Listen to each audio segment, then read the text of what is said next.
भारत पे जब इस्लाम ने पहला हमला किया था, उस समय भारत की आबादी यानी उसके बाद भी सन 1100 तक भारत के अंदर हिंदुओं की आबादी 60 करोड़ थी, 60 करोड़। और 1947 में जब ये देश आजाद हुआ, उस समय हिंदुओं की आबादी रह गई थी मात्र 30 करोड़।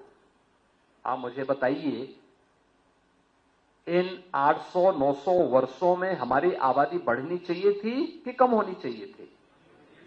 कम हुई।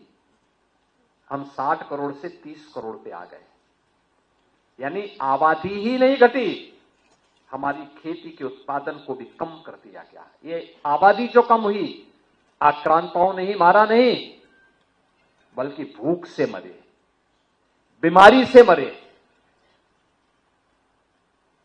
तमाम अन्य प्रकार की यातनाओं से मरे। विदेशी दासता ऐसे ही होती है। इस देश पे वही किया गया, इस देश पर अत्याचार किया गया, उसका शोषण किया गया। और जिस भारत में 300 वर्ष पहले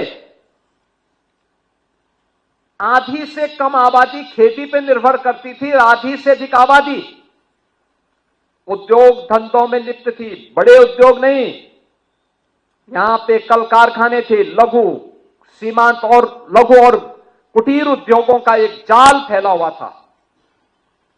ये भारत की ताकत बनती थी। भारत को उत्पादक देश के रूप में, प्रोडक्शन के रूप में भारत का बेहतरीन उत्पादन दुनिया के मार्केट में छाता था।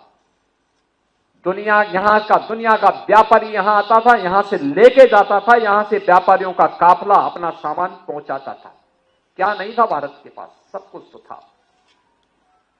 लेकिन जिन लोगों ने जाति के नाम पे बांटा, क्षेत्र के नाम पे बांटा, भाषा के नाम पर बांटा, तमाम बातों के आधार पर बांटा, और आज भी वे उसी विदेशी मानसिकता के साथ काम कर रहे हैं। समाज को विभाजित कर रहे हैं, विभाजन कर रहे हैं, बांट रहे हैं, काट रहे हैं। वे लोग इस स्वदेशी अभियान में भी तमाम प्रकार की उंगलियां उठाएंगे। लेकिन प्रधानमंत्री जी का जो कहना है कि हम जो भी भारत के श्रमिकों के श्रम से बना हो, हमारे युवाओं की प्रतिभा से आगे बढ़ाओ, वह कोई भी उत्पादक जो भारत की धरती पर, भारत के उद्यमी, भारत के व्यापारी, भारत के श्रमिक, भारत के युवा, इन सबके सामूहिक प्रयास से आया है।